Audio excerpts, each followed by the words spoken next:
Benazir Bhutto. Chapter 14. Bhutto and Nawaz Sharif were now in the same boat, both in exile, both wishing to return to power. Neither of them had a hope of this outcome unless Pakistan was returned to at least nominal democratic rule. Could it happen? Musharraf, an efficient, if not an inspirational leader, was now floundering. Since September 11, 2011, he had been one of the mainstays of the US war on terror. In Washington's eyes, as indispensable a bulwark against the forces of evil as Zia had been during the 1980s. Although he had taken power in an anti-democratic military coup, the George W. Bush administration floated him with oceans of cash, a 45,000% increase in military aid, according to Britain Guardian, totaling some $4 billion. But in Washington's eyes, Musharraf had never played a straight game. He had accepted American money and pledged to help his benefactor while refraining from cracking down on jihadi groups and terrorist plotters, especially in the northwest frontier province. There were still thousands of unregulated madrasas throughout Pakistan, in spite of the fact that the United States had repeatedly requested that Musharraf keep an eye on their doings. On top of this, the support he did supply, the United States was making Musharraf increasingly unpopular with Pakistanis, who resented the continuance of military rule.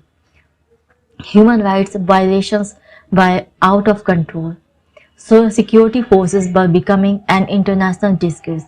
Sensing a new vulnerability in their common foe, Bhutto and Sharif, who had cordially detested each other for years, came to the conclusion that if they united they might just have a chance to bring Musharraf down. In May 2006, they met in London. They both maintained homes there and signed a document they called the Charter of Democracy, calling for an end to military rule and setting out a list of conditions they believed should be met by a responsible government. The two ex-prime ministers stopped snipping at each other in public and valiantly maintained a show of solidarity, and it must be said was a remarkable change in its own right. What Bhutto and Sharif wanted was power, and the sooner they got it, the better.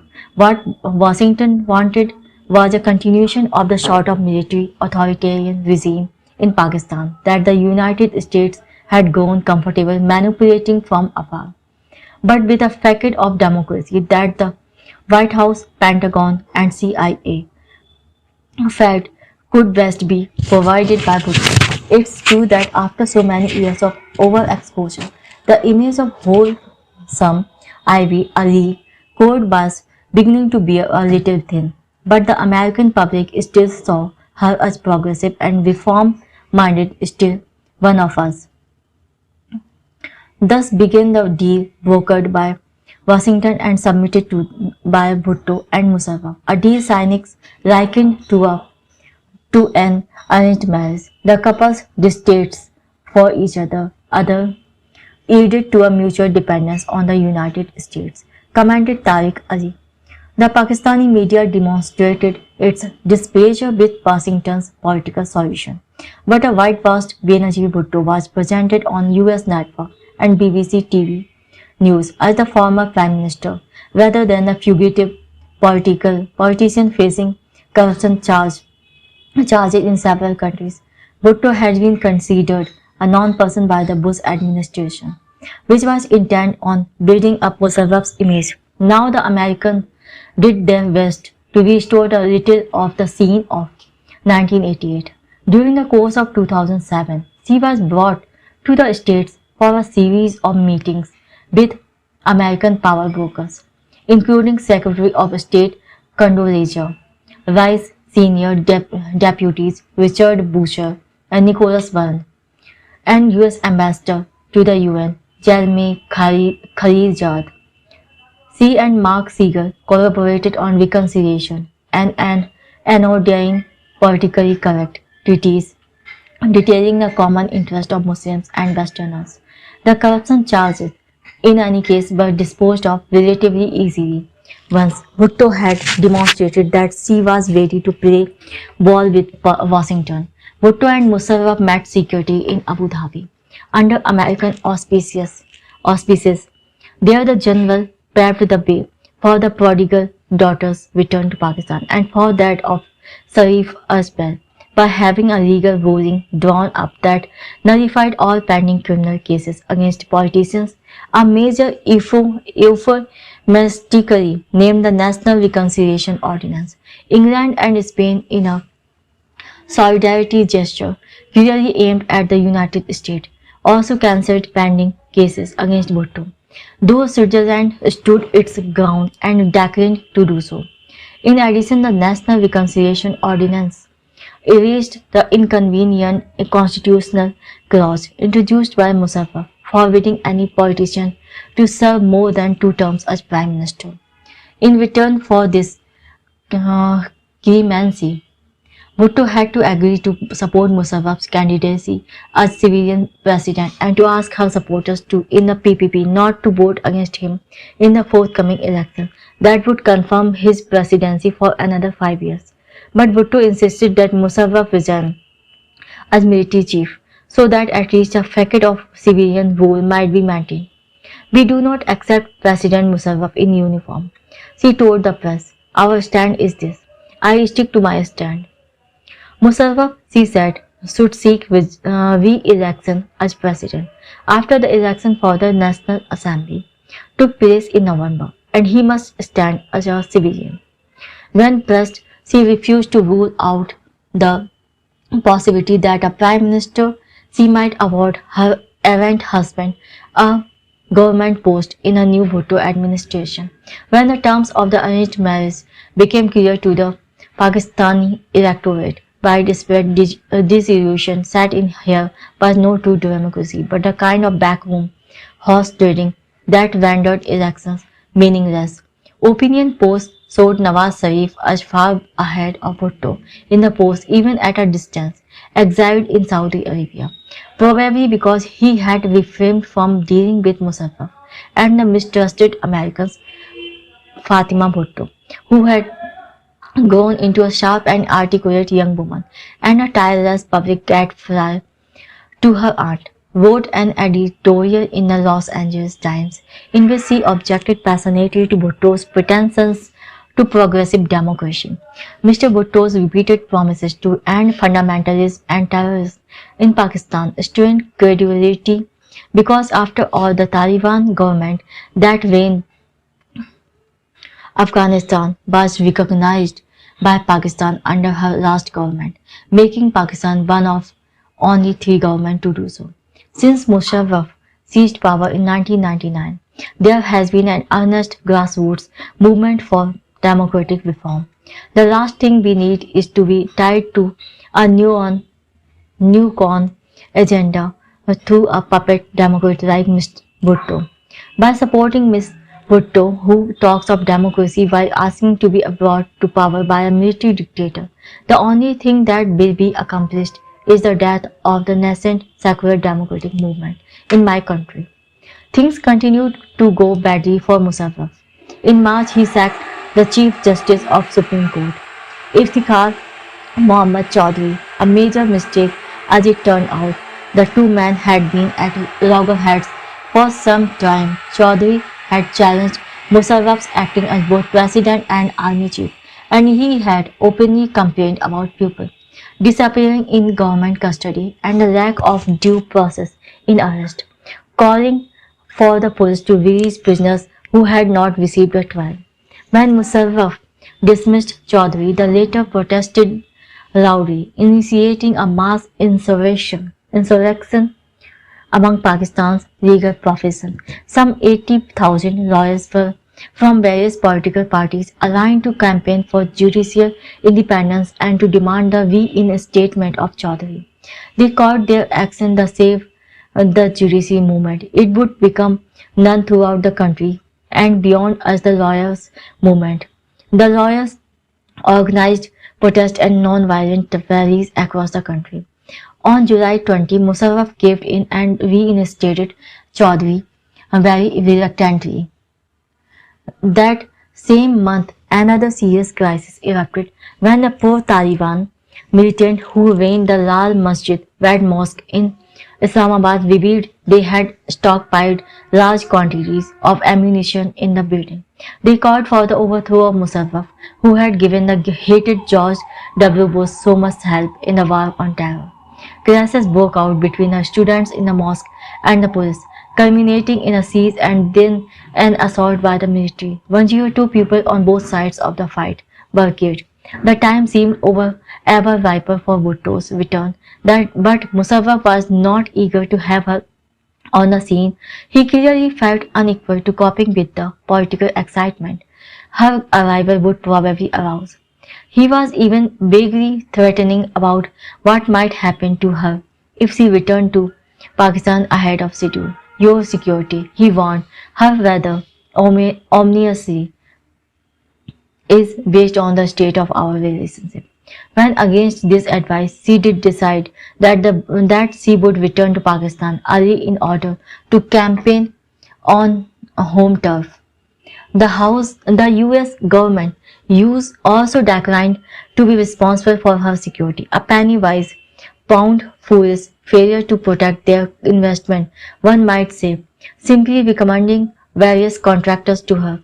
Blackwater offered its services at a price of $4 lakh per month. Bhutto declined the favor, asking Vice President Dick Cheney to hold Musharraf personally responsible for her safety and requesting that British Foreign Secretary David Miliband pressure Musharraf to remove several individuals in his administration whom she suspected of wishing to harm her.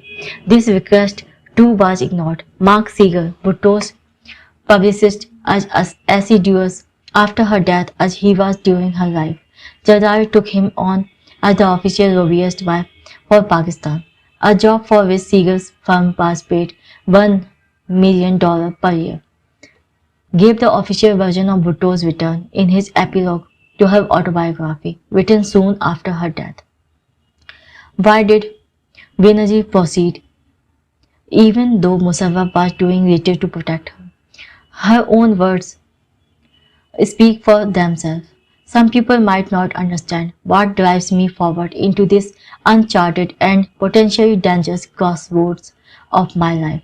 Too many people have sacrificed too much.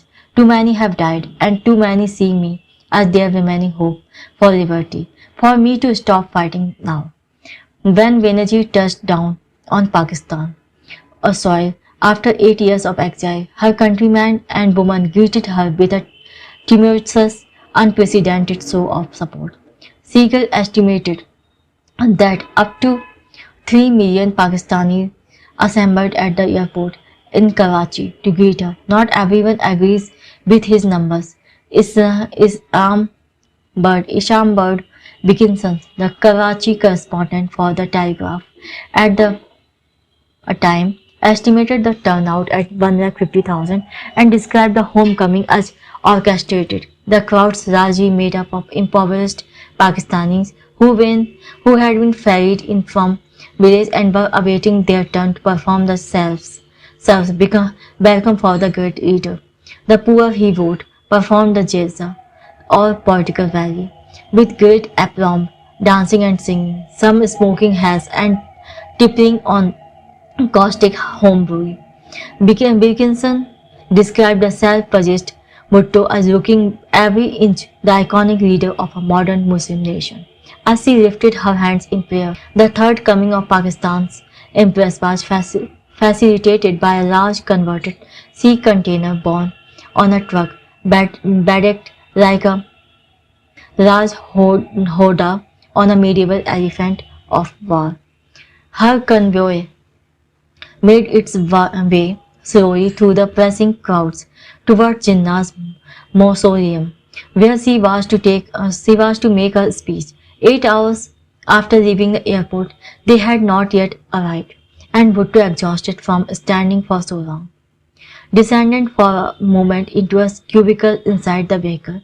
At this instant, 2 bombs went off in a double suicide attack. 149 people were dead, just 401 wounded, including many who had formed a human shield around Bhutto's truck. A special force of volunteers organized by Jadari called the Jan Nisaran Benazir, those willing to die for Benazir. One of the dead was a baby in whose clothes one of the bombers had apparently stashed explosive. Bhutto herself emerged unscathed, enraged by the inadequate police protection and the unusual official inability or unwillingness to get the bottom of the crime. She filed a complaint against the government, though she did not actually name Hamid Gul or senior intelligence officer Ijaz Khasar or Chaudhry Parvez Ilahi, Chief Minister of the Punjab and an ally of Musharraf. Her friends knew that she was suspicious of these men. She requested that Musharraf call in the FBI or Scotland Yard, but he refused. On November 10, Bhutto returned to Dubai, ostensibly to visit her family. There was open speculation that Musharraf might impose a state of emergency in her absence, especially if the Supreme Court found that his recent win in a presidential referendum was unconstitutional. Opposition leaders claimed that his failure to resign from his position as army chief before the referendum rendered him ineligible. This ruling did indeed come to pass immediately after her departure, and on November 3, Musharraf declared the expected state of emergency and suspended the 1973 constitution, claiming that such actions were necessary to keep the country from descending into chaos before the parliamentary elections. He also arrested the members of the judiciary who had ruled against the imposition of emergency measures, including Chief Justice Chaudhry, whom he placed under house arrest incommunicado behind barbed wire barricades guarded by a phalanx of riot police who made sure he stayed put. Bhutto was uncertain whether a speedy return to Pakistan was wise, but her advisors urged her to get back as quickly as possible, considering the rate at which events were moving. Upon her arrival, she was immediately and predictably placed under house arrest before she could lead a planned rally against the state of emergency, which she described as martial law without the label. She eagerly addressed the international press, stating her pessimism about any possible power hearing deal as long as Musharraf refused to lift the emergency, and saying the PPP would probably boycott the January elections. Musharraf seemed ready to keep her in custody indefinitely, but then there came a surprise visit from US Deputy Secretary of State John Negroponte, who was determined to yoke Musharraf and Bhutto together by main force if necessary. Bhutto was released from house arrest, reached the proposed arranged marriage, looked doomed from the start. Musharraf, more tractable, now installed a caretaker government that he claimed would guide the country through the January elections. It was led by one of his own royalist, Muhammad Mia Sumro.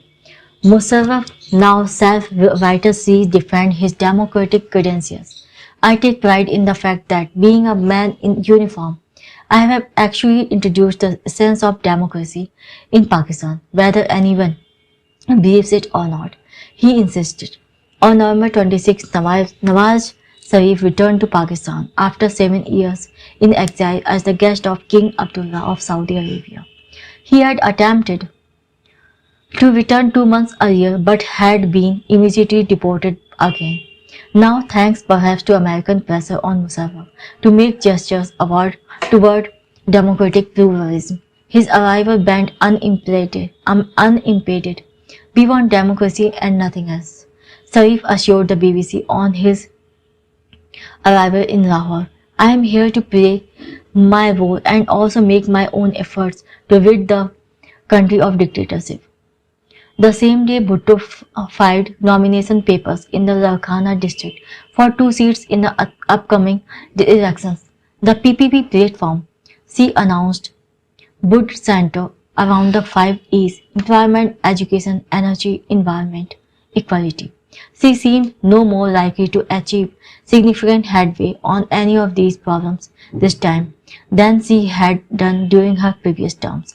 Musharraf resigned as head of the military on November 8 and was sworn in as Pakistan's civilian president 2 days later. Bhutto and Sharif, those most uneasy allies, joined forces to demand an end to emergency rule.